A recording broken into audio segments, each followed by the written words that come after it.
जब वोट लेने का समय आता है तो गरीब पिछड़ा दलित के दरवाजे पे लोग जाते हैं, और जब उनके घर पे घटना होता है, हत्या होता है, मर्डर होता है, तो उसके घर पे नहीं जाते हैं। अगर अपराध करके पैसा खर्चा करके और यूं ही छूट जाए तो उनका मनोबल बढ़ेगा, और फिर मनोबल बढ़ेगा तो दूसरी बार फिर से वो घटना करेंगे, किसी का हत्या करेंगे। और देश में तो इसी तरीके से होता है कि गरीब लोगों के साथ इसी तरीके से अन्याय, हत्या, अत्याचार होता है। तो सजा होगा तो एक मैसेज जाएगा राज्य में और गांव में और समाज के बीच में कि जो गुनाह अगर करेंगे तो उनको सजा होगा। नमस्कार, द इंडिया टॉप देख रहे हैं, मैं हूं अखंड ज्योति। देखिए, वीआईपी सुप्रीमो मुकेश सहनी झारखंड के पलामू पहुंचे हैं। सिकंदर चौधरी हत्याकांड मामले को न्याय दिलाने के लिए पीड़ित परिजनों को वह धरना प्रदर्शन पर बैठ गए। और देखिए, पत्रकारों से बातचीत करते हुए क्या कुछ कह रहे हैं, पहले उनके पूरे बयानों को सुनिए। 1.5 महीना पहले सिकंदर चौधरी जी का हत्या हुआ, कई लोगों को गोली लगा, जिसमें से एक का मृत्यु हो गया, 4 लोग घायल रहे, उसका इलाज हुआ। और उसको लेके आज हम लोगों ने 1 दिवसीय पार्टी के नेता द्वारा और सामाजिक कार्यकर्ता के द्वारा आज 1 दिवसीय धरना रखा गया था। इसी क्रम में हम लोग आए, आज एसपी साहब से भी मुलाकात किए। केस के डायरी पे हम लोगों ने सवाल खड़ा किया है, और वहाँ के जो थाना प्रभारी है और आयो है, वो ऐसा प्रतीक होता है कि पीड़ित परिवार को न्याय नहीं दे पा रहे हैं और सही से वो अपना कार्य नहीं कर पा रहे हैं। तो इसको लेके हम लोगों ने शिकायत किया है। एसपी साहब को हर मुद्दे पे, हर पॉइंट पे हमने अवगत कराया है, और एसपी साहब ने 15 दिन का हम लोगों से समय मांगा है कि जो उचित कार्रवाई हो वो उचित कार्रवाई करेंगे। डायरी संबंधी जो सारे साक्ष्य है उस सबको हम लोग इकट्ठा करेंगे और हम पीड़ित परिवार को न्याय देने का काम करेंगे।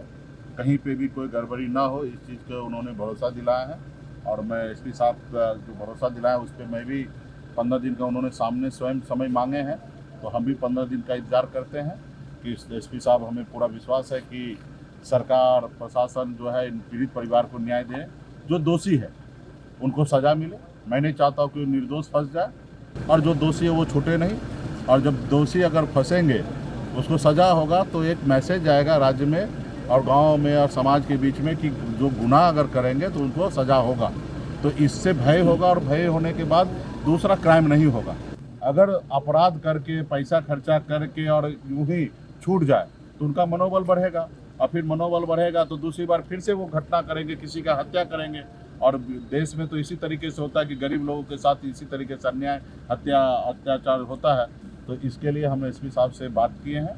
एसपी साहब ने सुनिश्चित किया कि इस पर हम लापरवाही नहीं होने देंगे, और जो भी इस केस से संबंधित है उस पर मैं स्वयं मॉनिटरिंग करके उसको जल्द से जल्द सभी लोगों की गिरफ्तारी हो। नहीं गिरफ्तारी होंगे तो आगे का जो प्रक्रिया है उनकी पूर्ति करना, सारे जो प्रक्रिया है कानूनी तरीके से वो पूरा को आने वाले समय में करेंगे। और 15 दिन का समय एसपी साहब मांगे तो 15 दिन हम दे रहे हैं। उसके बाद का आगे का निर्णय हम लोग लेंगे। पार्टी, हम लोग हमेशा चाहेंगे कि पीड़ित परिवार को न्याय दे। इसके लिए हम लोगों को जो करना पड़ेगा वो सब हम लोग करेंगे, और सब चीज़ के लिए हम लोग सक्षम हैं। लेकिन हमें सरकार पे भरोसा है, कानून पे भरोसा है, हम संविधान को मानने वाले लोग हैं, हम बाबा साहब के रास्ते पे चलने वाले लोग हैं। तो अभी हम लोग जो स्टार्टिंग जो प्रशासन है उन पर भरोसा करके अभी जा रहे हैं। सर, स्थानीय विधायक, सांसद जो है कि अब तक जो है कि मृतक के परिवार के यहाँ जाकर के मिले भी नहीं, तो ये आप क्या कहेंगे सर? ये बहुत दुर्भाग्यपूर्ण है। जहाँ जब वोट लेने का समय आता है तो गरीब पिछड़ा दलित के दरवाजे पे लोग जाते हैं, और जब उनके घर पे घटना होता है, हत्या होता है, मर्डर होता है, तो उसके घर पे नहीं जाते हैं।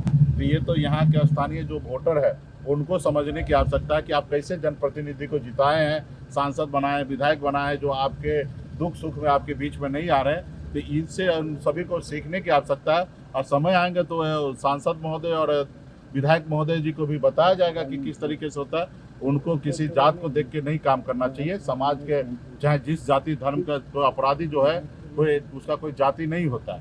और न्याय देने की बात हो, उनको जनप्रतिनिधि है, उसको जात देख के उनको पीछे नहीं हटना चाहिए। गरीब को न्याय देने के लिए उनको आगे आना चाहिए। खैर नहीं है, लेकिन बाकी बहुत सारे जनप्रतिनिधि है, समाज सेवी है, वो लोग मजबूती से काम कर रहे हैं, और समय आएगा तो उनका भी हिसाब लिया जाएगा।